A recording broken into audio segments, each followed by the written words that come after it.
The old city of Jerusalem, 1 square kilometer carved into 4 quarters, Jewish, Muslim, Christian, Armenian. It holds centuries of history, belief, and conflict in its stone walls. Somewhere within this maze is a path, not a visible one, not very well marked. A path walked once by a man carrying a cross. This is the Via Dolorosa, the way of sorrow. The stations of the cross trace the final steps of Jesus until his crucifixion. You can walk them today. There are 14 of them, but you'll have to look hard because they are buried. They are buried by time and also by life, by falafel vendors, school children, and security checkpoints. It runs through neighborhoods of people who've never walked it themselves and never intend to. It starts here, the supposed site of Pilate's judgment, Station 1, where Jesus is condemned.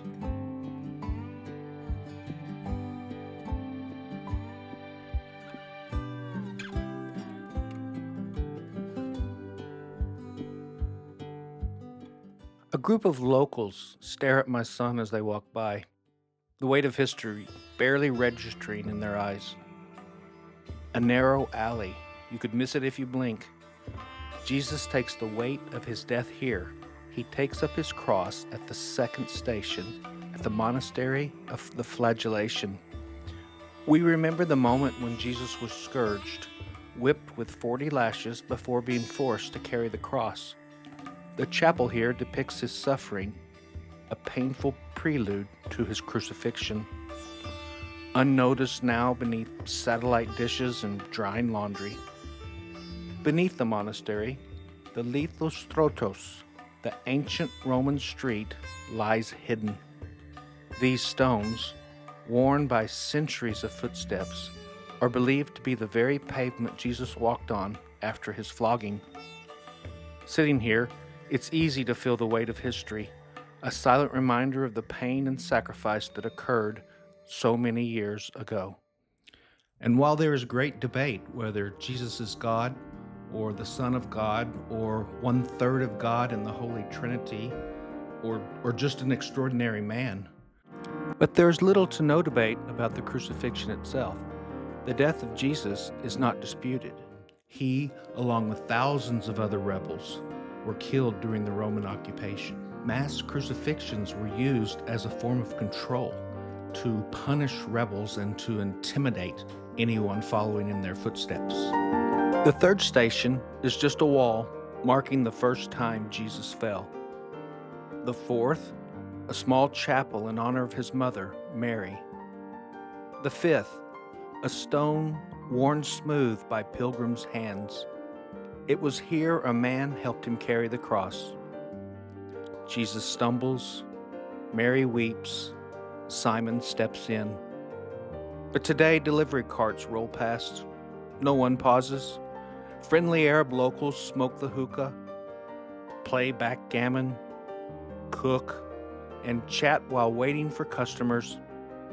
Children, about the same age as my own twins, run and play in the colorful streets. They are focused on their own lives, day-to-day survival, not on history. The struggle of Palestinians is present on t-shirts and banners.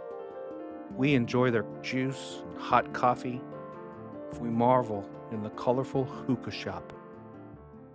The path is difficult to follow. Unsure where to turn, we search for the next station.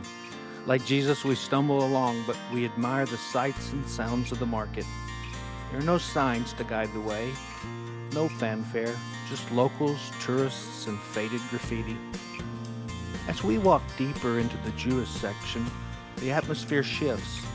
At Station 6, where Veronica is said to have wiped Jesus' face, the scene is almost surreal. A t-shirt in a nearby shop boldly reads, Super Jew, like the Superman logo. A striking juxtaposition to the sacred history unfolding just steps away. At Stations 7 and 8, we follow the path where Jesus falls a second time and then speaks to the women of Jerusalem beneath the weight of his cross. Here, local children continue to play in the vibrant streets, their laughter filling the air, unaware of the historical gravity beneath their feet. The vibrant, colorful shops, full of spices, carpets, and lanterns, form a backdrop to the worn rock pedestrian streets, loaded with history of three major religions, Judaism, Christianity, and Islam. The sacred and the everyday coexist in this bustling city. At Station 9, Jesus falls a third time. Outside the Church of the Holy Sepulchre, Jesus is stripped of his meager clothing at Station 10. Inside this church, the noise fades. Here, the final stations. Station 11, nailed to the cross. Here you find the true believers. Station 12, died on the cross. Pilgrims move quietly. There's a whispered sacredness to the space. Station 13, taken down from the cross. They kneel, they weep. The last station, Station 14, entombed. They touch the stone. It's a sacred space. And then they step back outside into the clamor of life. Vendors call, restaurants beckon, the spiritual and the ordinary blur again. The irony is staggering. The people Jesus came from, the Jews of this city, have no interest in this path. To them, he was not the Messiah. To the Muslim here, he is honored but not crucified. To everyone else, the stations are mostly ignored, except for a few hardcore tourists. My family walked this path. It took a few hours, and sometimes we got lost, and sometimes it was difficult to find the way. Sometimes we found our way by accident. We looked for meaning in the stones, in the inscriptions, in the silence, and in the interruptions. The Via Dolorosa isn't the only sacred path walked by millions of believers. Throughout the world, people journey on pilgrimages, retracing the footsteps of prophets, saints, and sages. Each path, though different, carries a shared purpose: to seek something greater, something divine. In Mecca, Muslims walk the Hajj, retracing the steps of Muhammad.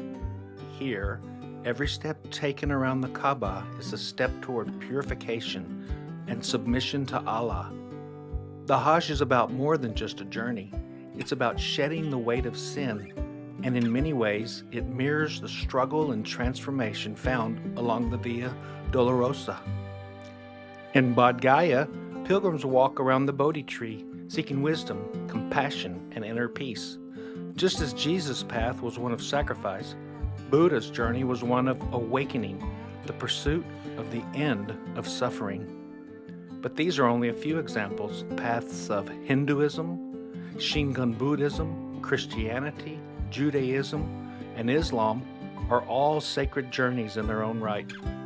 Whether it's the millions bathing in the sacred rivers of India, walking the Camino de Santiago in southern Europe, or paying their respects at the Western Wall in Jerusalem, each path serves as a spiritual ritual, each journey symbolizing a quest for meaning.